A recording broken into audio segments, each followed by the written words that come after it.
It's October 10th. It's a Thursday, and welcome to the Polar Express. Boy, temperatures have just tanked. Snow's been falling overnight in many areas. Some areas have picked up some pretty good snow.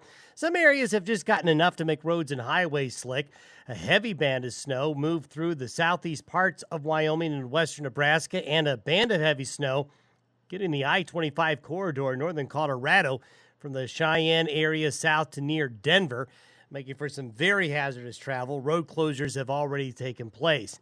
The storm system, in terms of snowfall, probably has produced most of the snow that's going to fall here by mid to late morning.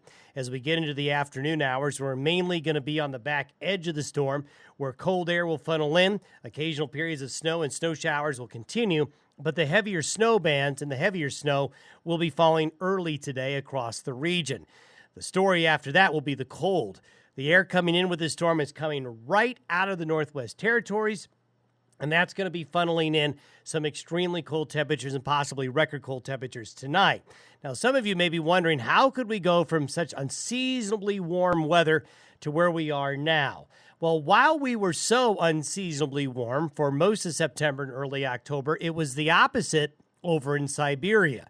Way up in the higher latitudes of northeast Siberia, September and early October was pretty cold and snowy. And when that happens in that part of the world this time of year, it builds cold up. So that cold gets built up while we're under high pressure and warm air here. And it's like a dam breaking. That cold builds up, cold air is dense, the dam breaks when the pattern gets right, and that cold air gets sent over the northern latitudes and drops right south into North America. That's why it's always good to watch those northern regions of Siberia in early fall to give you a hint of what's coming. And that basically means, folks, that we're going to have more stormy, cold weather at times during the rest of October into early November, although I'll tell you that we're going to see a pretty big improvement in our weather this weekend. It's going to be cold and blustery, obviously, through today and into Friday, but the weekend into early next week, it looks okay. We'll go back to a dry weather pattern for the weekend.